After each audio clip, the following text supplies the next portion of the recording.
It's your boy, Ed the Dread, aka Eddie Money Mouth, and you are tuned in to the Money Mouth Podcast.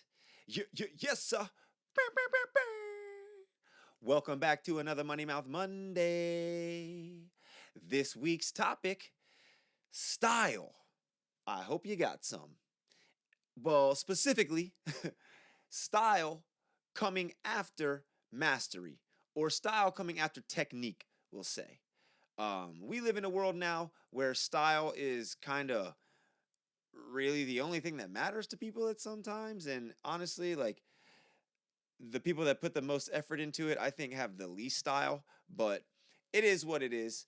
Um, Realistically, in the things that I do the most, style is taken into account because a lot of things that I do are judged and are competitive, uh, but more in the world of free surfing, free skimming, just playing the game of soccer, living your life, and making things be beautiful and fluid. Right? So, style generally is the thing that's going to come after you master a technique, whether it's a sport, whether it's an art form, or whether it's just you living your life doing something, wearing clothes, we'll say. Um, Before I get into style and, you know, it coming after technique, I'd like to give a shout out to one of my homeboys, Quinn Johnston. Yeah! Big Quinny, he's on the Baldwin High Surf Team. He's been on this thing, doing this thing for years now, and he's been improving a lot recently.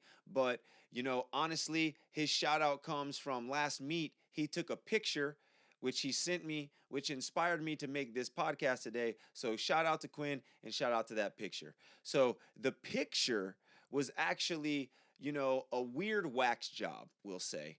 There was a dude entering the ocean for a free surf, and we had a contest, and he had this awkward wax job, and we all kind of looked at him and were like, well, I was like, yo, snap a picture of that, send that to me.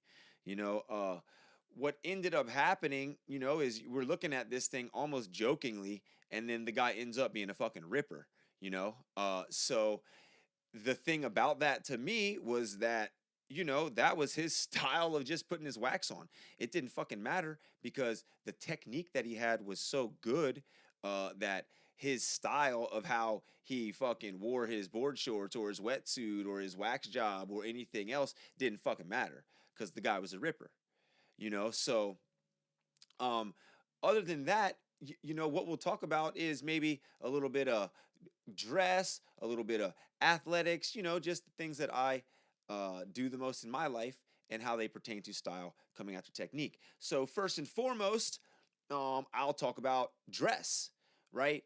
When I was a kid, my parents dressed me, and most people, it's the same. They threw me in Oshkosh bagosh. Back in the day, that's what we had. We had Oshkosh, fucking jumpers. We had zip up with the footies on them. A lot of different shit kids don't have nowadays. They were probably highly flame retardant and killing us with the different phthalates and shit that were in the material. But, it was what it was. That's what we did.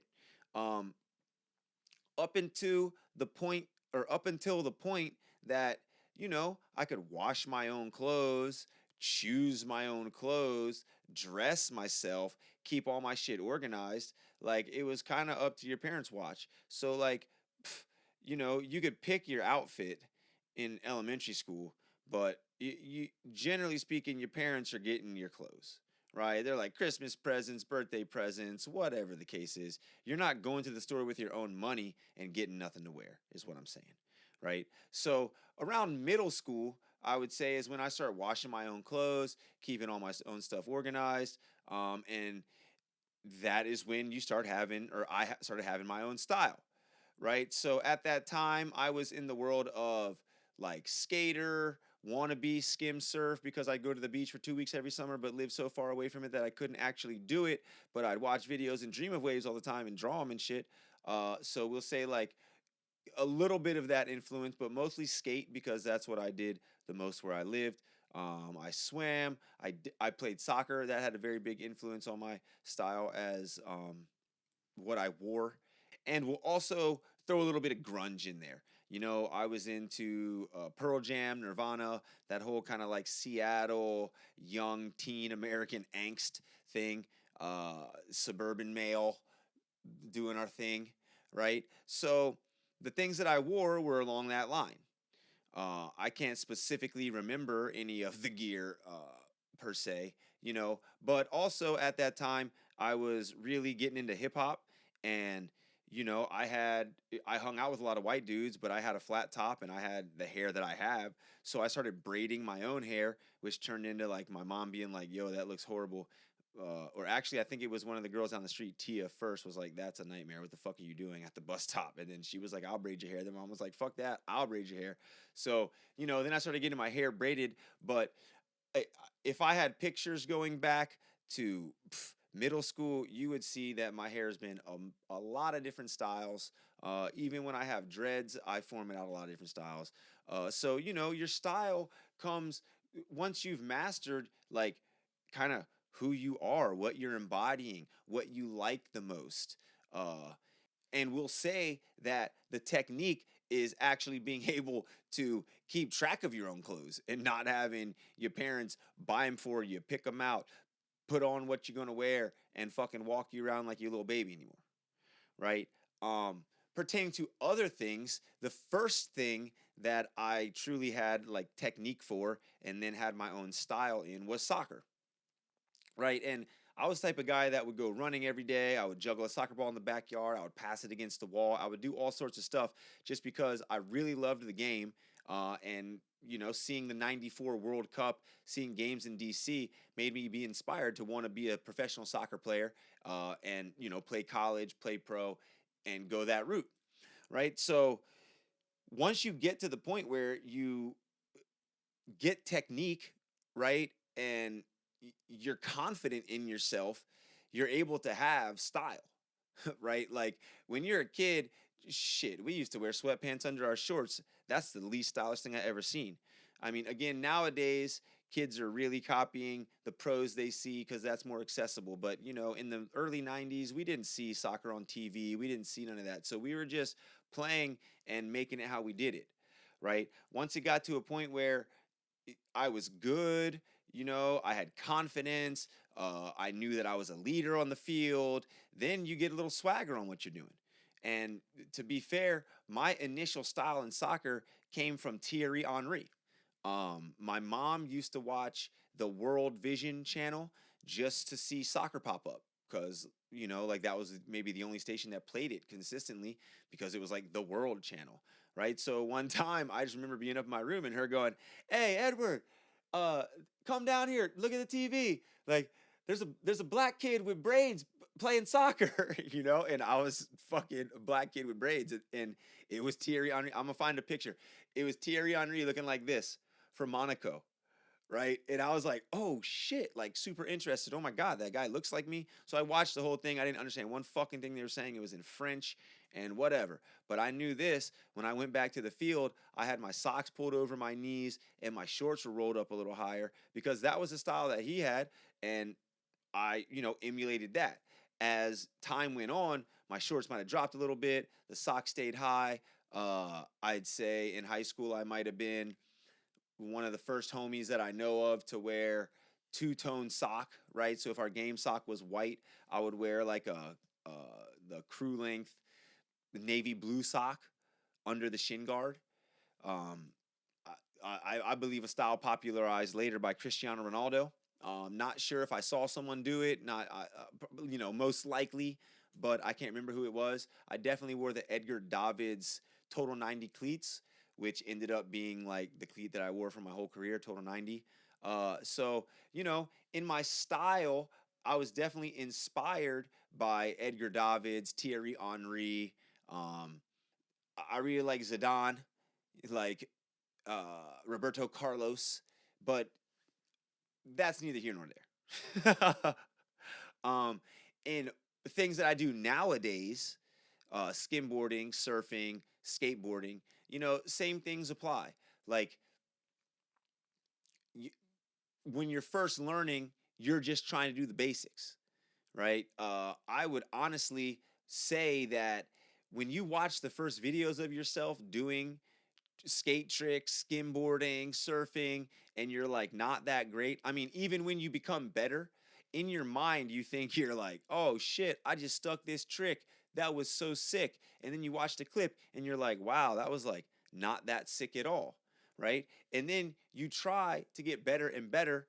And then you progress to your own certain expression of that sport and you have style. Right. Also maybe inspired by people that you watch. Again, we live in the internet world and the social media world where you can see somebody doing tricks every day, like their style, kind of trying to emulate it, right? But as an adult and growing into these sports myself, I would say for skateboarding, the people that I watched the most and try to have style like would probably be like Jamie Foy, Boo Johnson, Rowan Zarilla, Evan Smith. Those are my favorites. Kind of like skate everything, more street skaters, good at switch. Try to be able to do a little bit of everything here and there. For skimboarding in my initial days, it's a reason why I skim, surf, skate. I don't really snowboard so much, but Bill Bryan did all of those. His brother George Bryan, a goofy footer who rips the wedge, had great style, crazy slashes, was doing front side maneuvers like front side shove its, front side big spins before it was super popular to do when most people were doing only backside maneuvers. In the nowadays days, Timmy Gamboa, super sick style master, Lucas McCoy, ridiculous style backside, I mean, goofy foot, skimmer. Fuck, who else? Lucas Fink, Seth Corson. I mean, to throw back, Brandon Roth, right? When it comes to surfing, Craig Anderson, uh, Sharif Fall, Mikey February, right? So, when you get good at something, when you get the technique down, when you get to the point where you've mastered the enough skills to be able to have fun, enjoy yourself, not have to think about the basics, but think about things that are going to progress you further on, you can add style into things. Uh, what ends up being the funniest, and people like Steve Hates Skateboarding on Instagram, always critiquing videos, but you'll see people who like try too hard to have style. Fucking every person on a red carpet that you ever fucking see, pretty much like 90% of fucking Kanye West, Kim Kardashian, all those type of people trying just too fucking hard, right? It's ridiculous. So for all of you out there, master the thing that you like, right? And put your own swagger on it. Be inspired by people that you feel have a certain style that you like, uh, and then mix those together and make it your own. But ultimately, don't forget to learn the technique, right? If you want to dress well, wash your fucking clothes too. Make sure they clean and shit. Okay? If you want to do a sport well, train, get good at it, get the basics down, then move on to having style, because you already have a solid foundation of technique. That was your Money Mouth podcast. I'm your boy Ed the Dread, aka Eddie Money Mouth. Gold in the grill. Click like, click subscribe, share if you care. If not, I don't care. Still going up there, and up there is the top. Oh, who we ho, Kako. Bam, bam, bam, bam.